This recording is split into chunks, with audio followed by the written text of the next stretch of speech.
امام بخاری نے تو یہاں تک کہہ دیا ہے رحمۃ اللہ علیہ، کفرہم اکبر من کفر الیہود، خلق و افعال العباد میں۔ لیکن یہ بات آپ شرح السنہ میں دیکھیں، کیا وہ خارج از ملت ہیں، صفات کا انکار کرتے ہیں، ٹھیک ہے، لیکن اللہ ذوالجلال کا اور اللہ کے رسول کا انکار نہیں کرتے۔ اسی وجہ سے ملت میں جو بدعی فرقے ہیں یا اس قسم کے جتنے بھی افکار ہیں بدعت کے ساتھ ملوث ہیں، ان کو کسی نے بھی صحیح رائے کے مطابق ملت سے خارج نہیں کیا۔ حتیٰ کہ آپ دیکھیں نبی علیہ الصلوۃ والسلام نے خارجیوں کے بارے میں کیا فرمایا ہے کہ یہ دین سے اس طرح نکل جائیں گے جیسے کمان تیر نکل جاتا ہے، جہاں تک فرمایا۔ لیکن خارجیوں کے بارے میں آج تک کسی نے فتویٰ کفر کا نہیں دیا سوائے چند افراد۔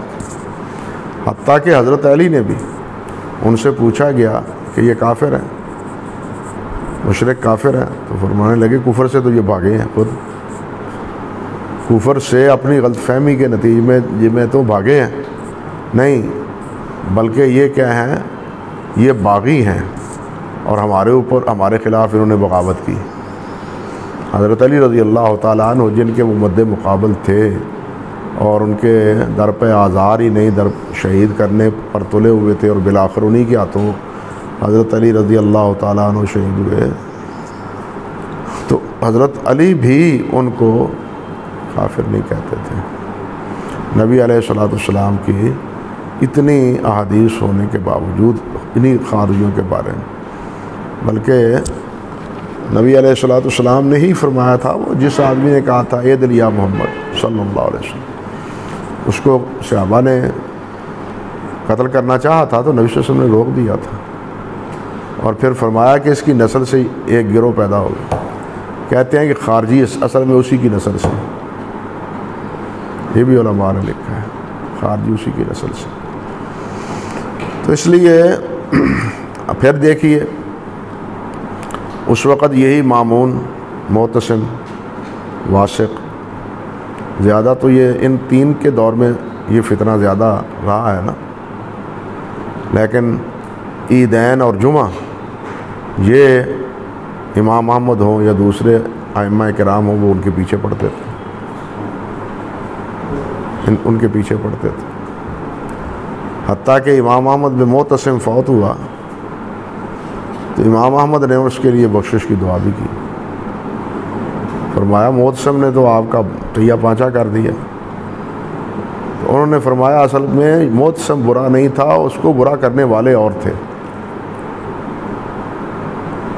برا کرنے والے اور تھے۔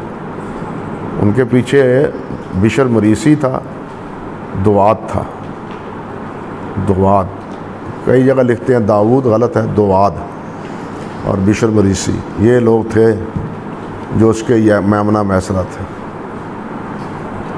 حتیٰ کہ ایک واقعہ بڑا عجیب ہے معتصم کے دور میں، بالکل من وان اسی طرح جس طرح یہ دیبل پر، کراچی پر مسلمانوں کے قافلوں کو لوٹا گیا اور ایک خاتون نے کہا یا حجاج یا حجاج، یہ بات حجاج تک پہنچ گئی اور یہی چیز پھر لشکر کشی کا سبب بن گئی۔ یورپ میں بھی اسی طرح، اب یاد نہیں کس ملک میں، روم کے کس علاقے میں، کیونکہ اس وقت سارا علاقہ یورپ کا روم ہی کے زیر تسلط تھا، تو ایک خاتون کو اسی طرح بے آبرو کیا گیا اور اس پر ظلم و ستم ڈھایا گیا، تو اس نے واہ معتصمہ واہ معتصمہ کہا۔ اس کو پتہ چل گیا، میں نے کہا لبیک یا امہ، لبیک یا امت، اور اسی وقت اس نے خط لکھا اس خاتون کو چھوڑ دو، نہیں تو میں اتنا بڑا لشکر لے کے آؤں گا کہ پہلا اس کا دستہ تمہارے ملک میں ہوگا اور آخری دستہ ہمارے عراق سے ہوگا۔ یہ باتیں سن کے امام احمد بن حنبل رحمۃ اللہ علیہ نے فرمایا یا اللہ اس نے مجھ پر جو ظلم کیا ہے نا اس مظلوم کی مدد میں نے اس کو معاف کر دیا۔ تو یہ اصل میں قصور تو وہ کیا ہے، حل افسد الدین الا الملوک و احبار سوء و رہبانھا۔ ہمارے یہاں اکبر کو بھی مولویوں نے خراب کیا نا، اکبر کو، اور یہ جو غزنی سے آئے تھے مغلیہ خاندان، ان کو بھی مولویوں نے خراب کیا تھا، اللہ معاف فرمائے۔ یہ اکبر کے دور میں اسی طرح ایک مندر بنانا چاہا مسجد کی جگہ پر، تو مسلمانوں نے راتوں رات وہاں مسجد بنا دی۔ قصہ مختصر وہ بات بڑی ایک نے نبی علیہ الصلوۃ والسلام کے بارے میں ہندو نے گستاخی کر دی۔ اس وقت تھے قاضی عبدالنبی، یہ میں نے لکھا بھی ہے مختصر، اس میں بر صغیر میں پاک و ہند میں علماء الحدیث کی خدمات، حدیثی خدمات، اس میں لکھا ہے، مختصر ہے وہ۔ تو انہوں نے فتویٰ دیا کہ اس کو قتل کر دیا جائے۔ مولویوں نے کہا اور دربار کے لوگوں نے بھی کہا کہ ذمی کو کس طرح قتل کیا جا سکتا ہے، ہماری فقہ کا یہ مسئلہ ہے، فقہ کے میں مسئلہ یہ ہے کہ ذمی کو قتل نہیں کیا جائے گا اگر وہ سب بھی کرے تو معاذ اللہ۔ تو یہ عبدالنبی اصل میں ہو کے آئے تھے مدینہ طیبہ سے، حج پر گئے تھے، وہاں مدینہ طیبہ کے شیوخ سے ملے تھے۔ وہاں سے جب انہوں نے علم پڑھا ہے تو ان کے افکار ہی بدل گئے تھے، ان کے افکار بدل گئے تھے، توحید پر، سنت پر، اس راستے پر چل نکلے تھے، اور اسی وجہ سے انہوں نے فتویٰ دیا۔ وہ کیا تھے دونوں بھائی، ایک نے ان میں سے قرآن مجید کی بے نقط تفسیر بھی لکھی، بے نقط تفسیر بھی لکھی، اس نے بڑا عالم تھا۔ عبد القادر بدایونی نے اصل میں پورا واقعہ تفسیر سے لکھا ہے، جو اس وقت کا وہاں موجود تھا اس دور میں، اس نے تاریخ لکھی ہے، 3 جلدوں میں ہے۔ تو عبد القادر بھی بتلاتا ہے کہ مجھ سے بھی پوچھا گیا، تو میں نے کہا اس کو قتل کرنا چاہیے۔ وہ کہنے لگے کیوں، یہ تو مالکی کا قول ہے۔ میں نے کہا سیاستاً مالکی کے قول پر عمل کیا جا سکتا ہے، اگر آپ یہ اقدام نہیں کریں گے آپ کے خلاف ہنگامہ ہوگا، اور یا یہ کافر جو ہیں یہ سر چڑھیں گے۔ سیاست کا تقاضا یہ ہے کہ ایسے لوگوں کو قتل کر دیا جائے، اگرچہ ہماری فقہ میں یہ نہیں ہے۔ تو عبد القادر نے بھی یہ، لیکن وہ جناب جو مولوی تھے انہوں نے وہ پیچھے پڑ گیا، کہنے لگا میں بات کر کے اب جہاں پیچھے مجلس میں بیٹھا تھا وہاں بیٹھ گیا۔ وہاں سے مجھ کو بلا کے اکبر نے پوچھا تھا کہ یہ تمہاری اس بارے میں کیا رائے؟ اللہ اکبر۔ تو خیر کہنے کا مطلب یہ ہے کہ یہ مولوی بہت خراب کرتے ہیں بادشاہوں کو۔ بادشاہ تو جاہل ہوتے ہیں، اصل تو مشیر ہوتے ہیں جو مشورے دیتے ہیں۔ مشیر صحیح ہو، حضرت علی رضی اللہ تعالیٰ عنہ سے پوچھا گیا نا کہ آپ کے دور میں اتنے ہنگامے کیوں ہیں؟ حضرت ابوبکر عمر عثمان کے دور میں یہ کیفیت تو نہ تھی، آپ ہر وقت برسر پیکار رہتے ہیں۔ انہوں نے یہی جواب فرمایا کہ اس وقت ان کے بشیر ہم تھے، اب ہمارے بشیر تمہارے جیسے ہمارے بشیر ہیں، ہم ان کے بشیر تھے۔ لیکن بعد میں دیکھ لیں حضرت حسن رضی اللہ تعالیٰ عنہ نے مشورے بھی صحیح دیے، ان کا مشورہ نہ ماننے والوں نے مانا نہ حضرت علی نے مانا، بعد میں پچھتاتے رہے کہ کاش کے حسن کی بات مان لیتا، بیٹے کی بات مان لیتا۔ لیکن میمنہ، میسرہ، اشتر، نقی جیسے وہ سر چڑھے ہوئے تھے حضرت علی رضی اللہ تعالیٰ عنہ، معاذ اللہ ثم استغفر اللہ۔ ہر جگہ حضرت علی رضی اللہ تعالیٰ عنہ کو یہی بھڑکاتے تھے، نہیں چھوڑنا۔ حتیٰ کہ حضرت معاویہ کے بارے میں بھی حضرت حسن رضی اللہ تعالیٰ عنہ نے کہا کہ انہیں معزول کرنے کا نوٹس مت بھیجیں، معزول کرنے کا انہیں نوٹس نہ بھیجیں، لیکن حضرت علی نے پھر بھیج دی۔ پھر جو ہوا سو ہوا، سب کے سامنے ہے تاریخ میں۔ لیکن جب حضرت حسن آئے ہیں تو آتے ہی انہوں نے سب سے پہلے حالات کا جائزہ لینے کے بعد صلح کو ہی امت کے لیے بہتر سمجھا، اور بہتر ہوا بھی۔ نبی صلی اللہ علیہ وسلم نے بھی پیشین گوئی فرمائی تھی، وہ غلط تو نہیں ہو سکتی۔ اسی سے استدلال کرتے ہیں حافظ ابن تیمیہ رحمۃ اللہ علیہ کہ ان جنگوں میں جو حضرات، یعنی جنگ جمل ہو، صفین ہو، ان جنگوں میں یہ حضرت عثمان غنی کا مسئلہ ہو رضی اللہ تعالیٰ عنہم اجمعین، ان میں جو پیچھے رہنے والے تھے، حصہ نہ لینے والے تھے، وہ برسر حق پر وہ ہیں۔ ایک بات یہ ہے کہ کیا حضرت معاویہ اور حضرت علی دونوں میں حق پر کون تھے؟ ایک بات یہ ہے۔ ایک بات یہ ہے کہ ایک لڑنے والے ہیں، دو فریق ہیں، تیسرا وہ ہے جو لڑنے والا نہیں، وہ ان کو اب تک کہتا نہ لڑو نہ لڑو، اللہ کے لیے نہ لڑو۔ ہاں جی، حافظ ابن تیمیہ رحمۃ اللہ علیہ کی اسی نص کی وجہ سے استدلال ہے کہ نہ لڑنے والے جو ہیں وہ برسر حق، وہ زیادہ حقدار ہیں، وہ زیادہ حق پر ہیں، وہ زیادہ حق پر ہیں جو نہ لڑنے والے ہیں۔ اور متعدد صحابہ کرام کے نام گنوائے ہیں انہوں نے منہاج السنہ میں، بڑی تفصیل سے انہوں نے یہ باتیں آپ صاحب رحمۃ اللہ علیہ، شیخ الاسلام رحمۃ اللہ علیہ نے لکھی ہیں۔ تو کہنے کا مقصد یہ تھا کہ یہ جامعہ ہوں یا جتنے بھی بدعی ہوں، فرقے ہوں، معتزلہ ہوں، اب معتزلہ بھی وہ جامعہ کی کوکھ سے نکلے، بلکہ حافظ ابن تیمیہ رحمۃ اللہ علیہ فرماتے ہیں کہ معتزلہ جو ہے وہ جامعہ کی کیا ہے؟ مخنثہ ہے، ان کی مخنثہ ہے۔ حافظ ابن تیمیہ یہ کہتے ہیں رحمۃ اللہ علیہ، لیکن معتزلہ کو کافر یہ کہتے ہیں گمراہی ہے۔ گمراہی اور ہے، کفر اور ہے، کفر اور گمراہی میں فرق۔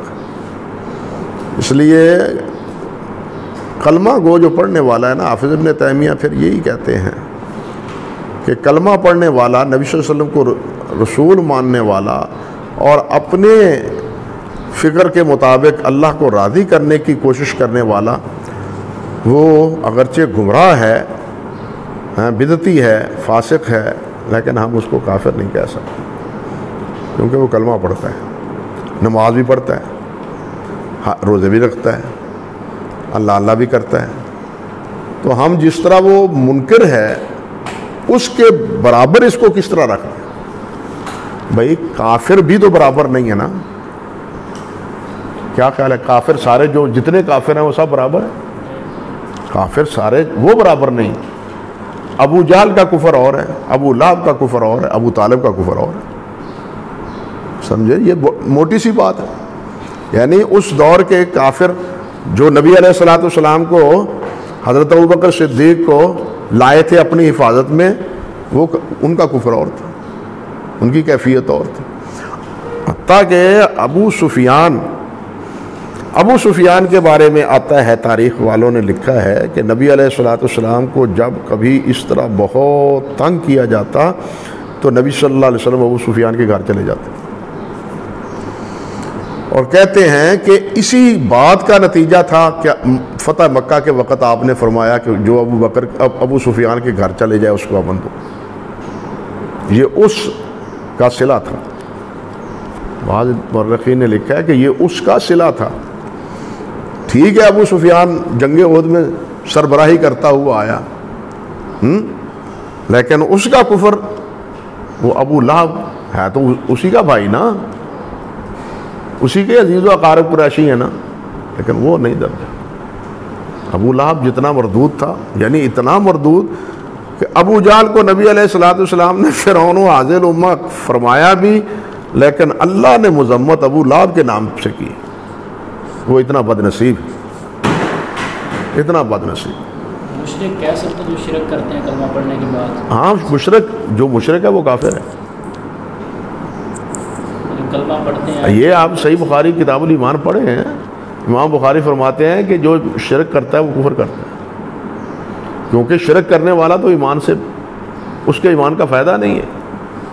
ہاں، اس کے ایمان کا یہ فائدہ ہے کہ وہ دنیا میں مسلمانوں کے حقوق اس پر ہوں گے، آخرت کا فیصلہ اللہ تعالیٰ کریں گے جس طرح اللہ نے فیصلے کا اعلان کیا ہے۔ یہ بات حضرت مولانا ثناء اللہ رحمۃ اللہ علیہ نے بھی فتاویٰ میں لکھی، وہ جو ہے نا مقالات تربیہ کے نام پر، اس میں ایک موضوع میرا بھی ہے اسی عنوان پہ جس پر آپ نے سوال کیا۔ تو اس وقت میرا خیال ہے کہ یہ سارا حال بھرا ہوا تھا، علماء کرام بھی تھے، مستفیدین بھی تھے، تو خیر بہت اعتراض ہوئے۔ میں نے کہا اچھی طرح اعتراض سوچ کے کرو، میں بیٹھا ہوں بھاگتا نہیں، بھاگتا نہیں، جواب دوں گا۔ ہوتا رہا، مجلس ختم ہوئی۔ جب چھپنے کی نوبت آئی تو میں نے آپ صاحب سے عرض کیا کہ اس کو نہ چھاپیں، اس طرح نہ چھاپیں، کیونکہ یہ ہمارا جو عمومی مزاج ہے نا اہل حدیث خطباء کا، یہ اس کے موافق نہیں ہے، اس کے موافق عمومی مزاج کے نہیں ہے۔ میرا مشورہ یہ ہے کہ آپ اس پر کسی سے اس کے بارے میں رائے لے لیں تحریری طور پر۔ پھر کس سے رائے لیں؟ میں نے کہا آپ جس سے مناسب سمجھتے ہیں۔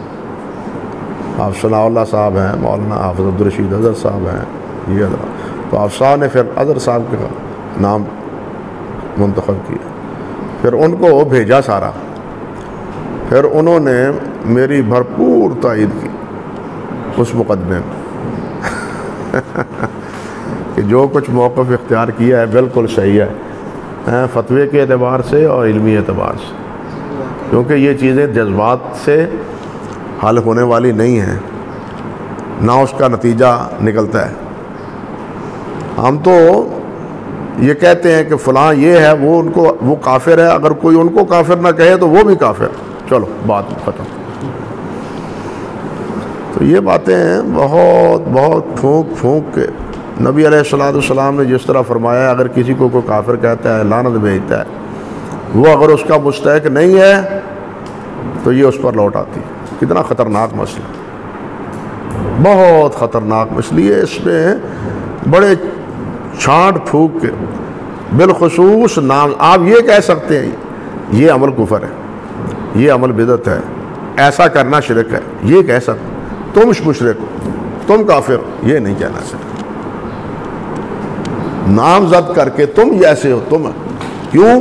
ممکن ہے کہ وہ جس کو تم کہہ رہے ہو کل اللہ اس کو توبہ کی توفیق دے دے، مرنے تک تو اس بات کی امید ہے نا۔ بلکہ بعض حضرات، اللہ کے شریف روایت ہے کہ کافر کو سلام نہیں کہنا چاہیے، کچھ حضرات کی رائے ہے کہ اس کو بھی سلام کو، السلام علیکم ورحمۃ اللہ کو، اس کو بھی کہو، کیوں کہ اللہ کی دی ہوئی رحمت سے تو وہ جی رہا ہے، آپ اس کو رحمت پر سے محروم کر رہے ہیں۔ اللہ کی رحمت سے تو وہ جی رہا ہے، ورنہ ختم ہوتا۔ اور یہ آپ کی سلامتی کی دعا جو ہے نا، وہ اس کے لیے ہدایت کی دعا کے منتر ہے، جس طرح حضرت ابراہیم علیہ السلام نے باپ کے لیے استغفار کی بات کی تھی، اس استغفار سے مراد بھی کیا ہے؟ ہدایت کی دعا ہے۔ یہ سلام گویا کہ اس کو قریب کرنے اور اس کو ہدایت کی دعا دینے کے مترادف دیکھ رہا ہے۔ یہ بھی دیکھیں نا کتنی سوچ بچار پر یہ رائے قائم کی گئی ہے۔ بہرحال کہنے کا مقصد یہ ہے کہ نامزد طور پر کافر کہنا یہ بہت خطرناک، اور اس کی بنیاد سب سے پہلے جو ہے نا، اصل میں یہ مسئلہ جو ہے نا امکان نظیر، امتناع نظیر، اس سے بنا تھا۔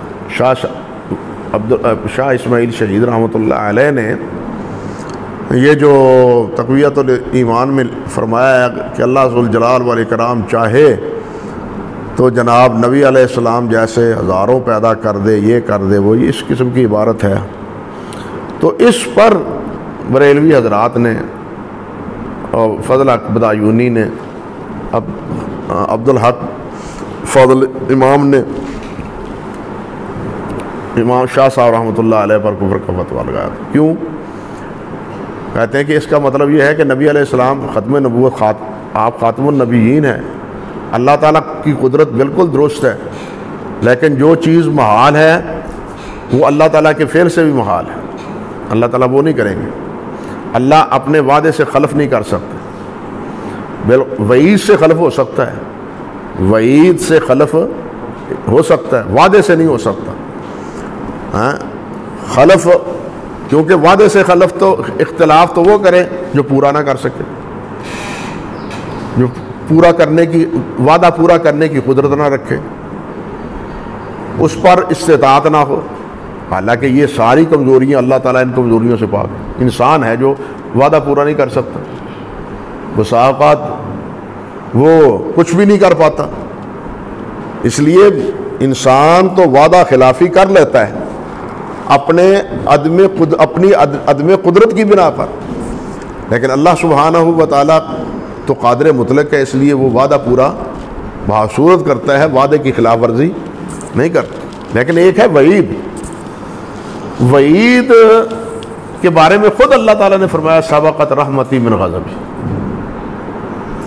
وعید کے بارے میں خود اللہ نے فرمایا ہے کہ سبقت رحمتی من غضبی. اس لیے وعید کی مخالفت وہ کیا ہے؟ اللہ کی رحمت کا غلبہ ہے. وہاں وہ مخالفت نہیں ہے جو وعدے میں ہے. یہ فرق سمجھیں، یہ شاید کتابوں میں کہیں کہیں آپ کو نظر آئے. جو بریلوی مقدس فکر ہے اس کی طرف سے نا یہ تکفیری فتوے جو ہے نا بہت صادر ہوتے ہیں، تو یہ ان کی سوچ و فکر ہے پیچھے، یا پھر جذبات ہوتے ہیں. جیسے کہ وہ ان کی آسے وہابیت مولوی عمر شفیع کی میں نے پڑھی ہے، اس نے تو بہت ہی زیادہ نا آگے تک وہ کیا کریں بیچارے. اگر وہ کرتے ہیں تو ہم بھی کام نہیں کرتے، ہم بھی کام نہیں کرتے. ہم بھی جب ان کو مشرک کہہ دیتے ہیں تو پھر کافر کہنے کا کیا فائدہ؟ جب ہم مشرک کہہ دیتے ہیں تو پھر کافر کہنے کا کیا فائدہ؟ ہاں کافر مشرک ہے نا.